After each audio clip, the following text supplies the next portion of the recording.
Good morning students. Let us start the evaluation of slavery SST 9th class.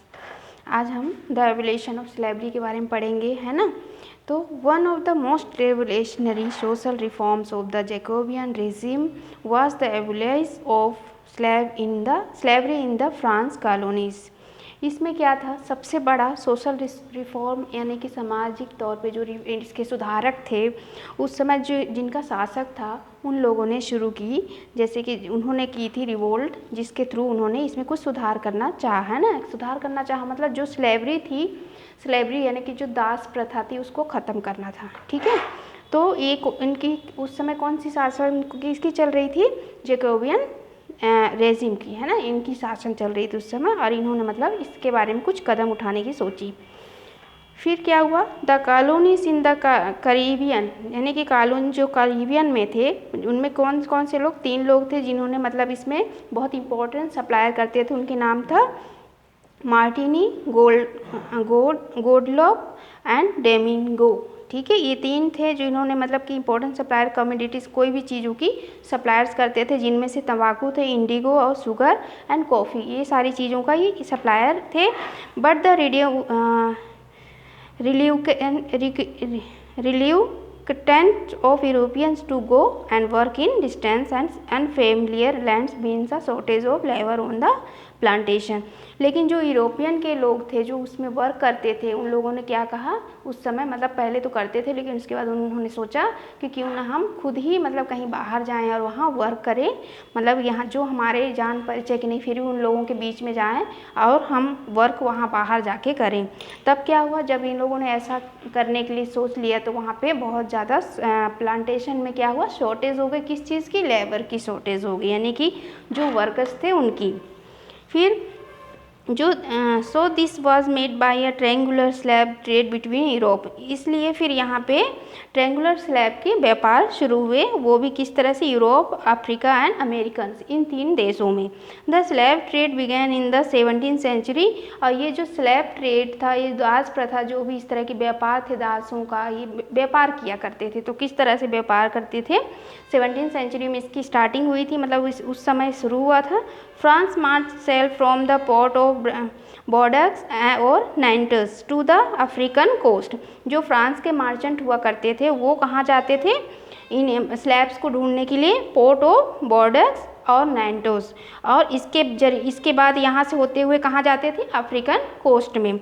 वहाँ पे जाके ये क्या करते थे, स्लैब्स को खरीदा करते थे। वहाँ के जो लोकल चीफ्टेंस होते थे, मतलब कि जो वहाँ के मुखिया, जो मेन लोग होते थे, उनसे ये दास को खरीदा करते थे, ना स्लैब्स को खरीदा करते थे। Branded and shackled, the slabs were packed tightly into ship for the 3 months long voyage across the Antarctica to the Caribbeans. There they were sold to plantation owners.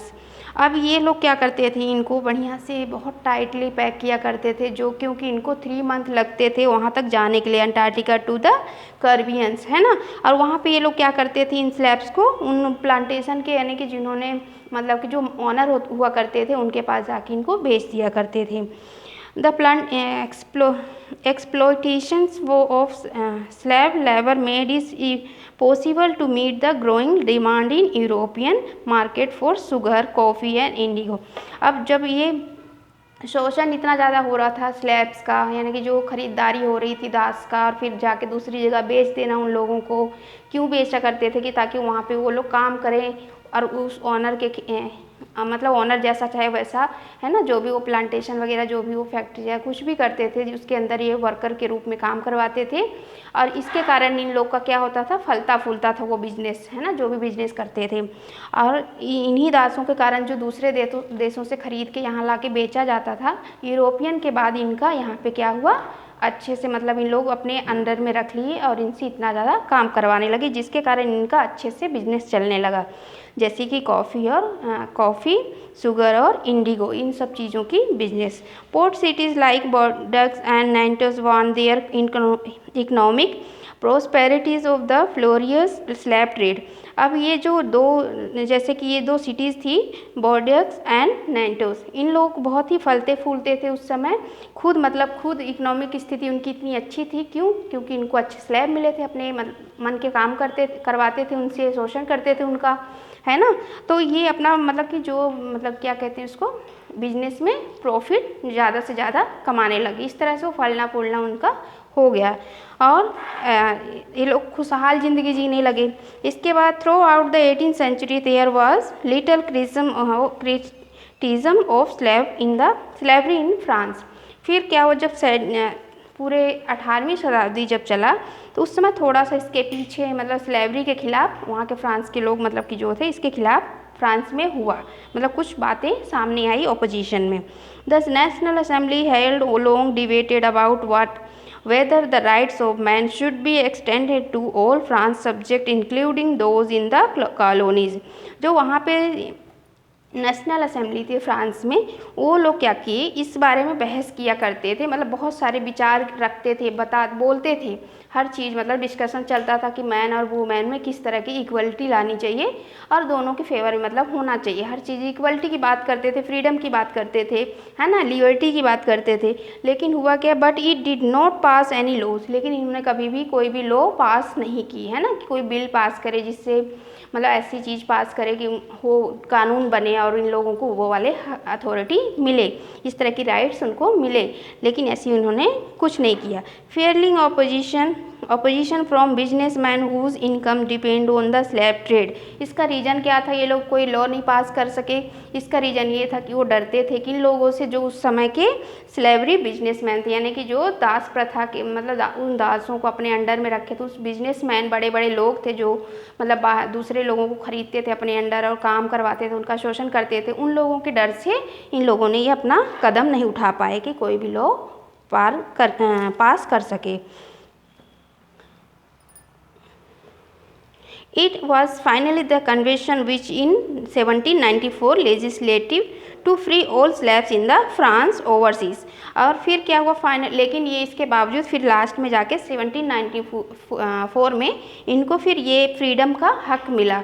ये फ्रांस में जाके ये लोग फ्री हो गए, इनको फ्री किया गया। कि इन्होंने किया, लेजिस्लेटिव गवर्नमेंट जो थी उन्होंने की।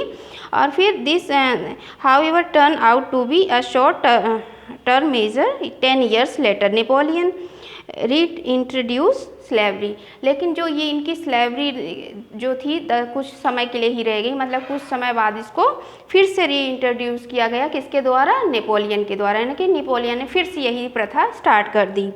फिर plantation owners understood their freedom as including the rights to enslave African Negroes in pursuit of their economic interests। Slavery was finally abolished in France colonies in 1848।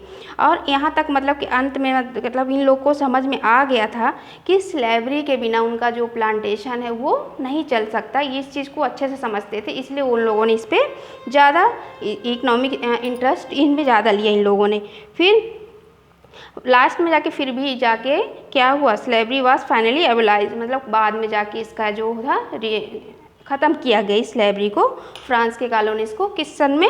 1848 में, यानी कि 1848 में स्लेवरी सिस्टम जो था वो समाप्त किया गया था। इनको लास्ट में जाके इनको हक मिले। तो ये था इस टॉपिक का। नेक्स्ट टॉपिक आपको नेक्स्ट वीडियो में बताएंगे। Thank you.